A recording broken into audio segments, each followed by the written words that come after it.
Hi you guys, this is Carissa here talking to you about autism tips and tricks. Today is Tuesday, so we'll call it Tips and Tricks Tuesday.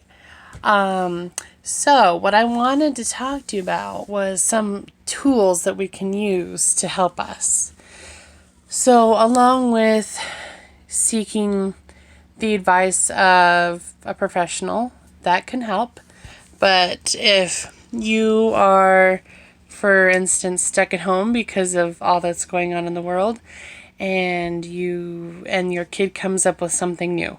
I know that my kid seems to change and come up with something new that, like for instance, he repeats something new every 2 or 3 months. It's this thing that he'll repeat over and over and over. It used to be, same time and place, huh, Mom? And I was like, what? I didn't know what he was talking about. And that was because my grandma would always tell him, there's always a time and place for everything. And so he would repeat, always time and place, huh, Mom? And it took me forever to find out where he got it and what he was talking about. Certain things like that he'll repeat over and over. Anyways, so maybe it's a good habit or a bad habit that your kid picks up and you don't know how to deal with.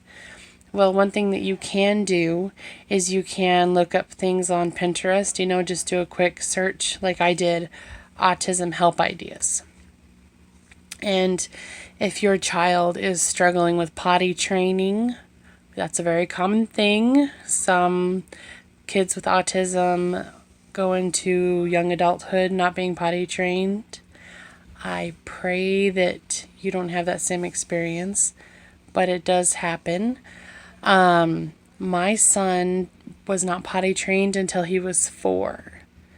So that is a common thing, but there is one on here just at the top I'm looking, and this is just totally credited to Pinterest. It's not my thing. It's what was on the top of it when I searched autism help ideas. It's 11 toilet training tips with kids or for kids with autism, stuff like that.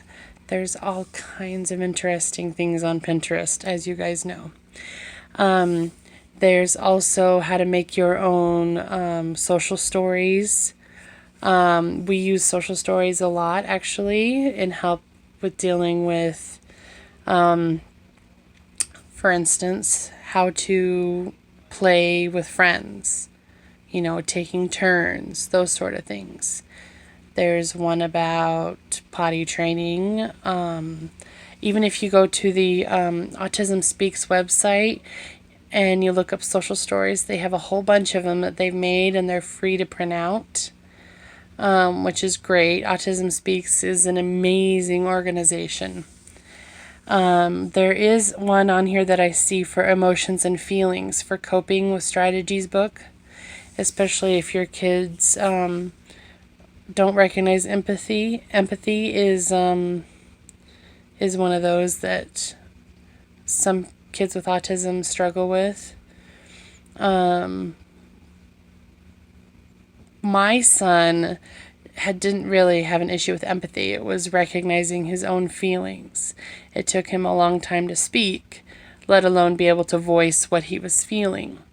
So it associates the pictures with the feeling, which is really helpful also. So there's a lot of other ones. Let's see. How kids with autism think and learn. That would be a really good one to share with your family members who, like we've talked about, just don't know how to deal with autism or have no idea what it's about.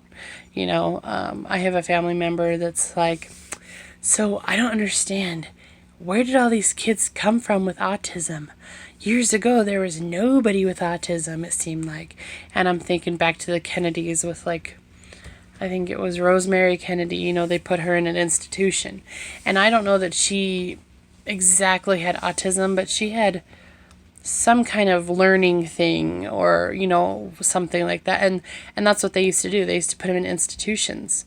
And now that does still happen today, but being that it is more recognized,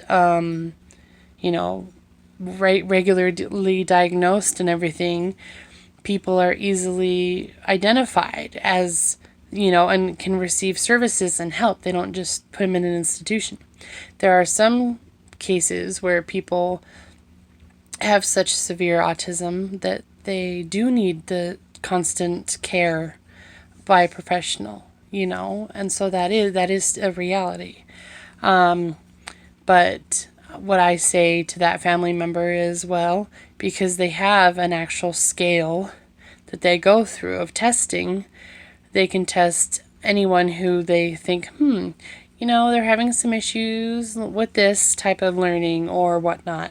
They go through and they test them. So it's more regularly worldly recognized, diagnosed, and that sort of thing. And there's way more people on the planet. There's like 8 billion people on the planet or whatever, So it's just an ignorant statement. Why are there so many people with autism? They're coming out of the woodwork, whatever, There's more people on Earth. So yeah, there's going to be a higher number of this case or that case or whatever, So I digress. Going back. How Kids with Autism Think and Learn, A Guide for Parents, I would check that one out. I would check out things like that. Read it first, but I'm just saying that there's a lot of tools on Pinterest.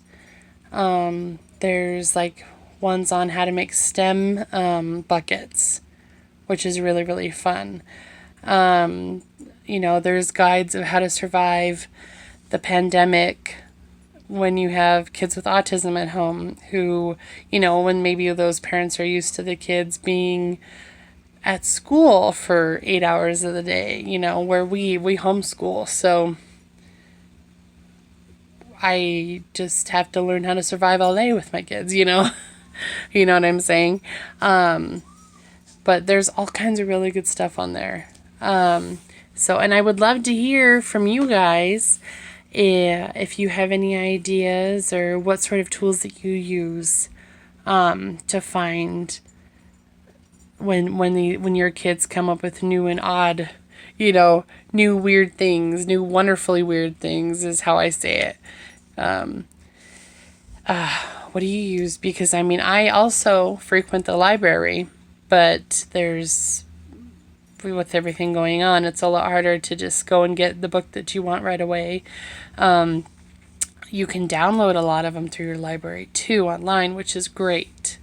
But there is also the time to read and look through the book for the answer.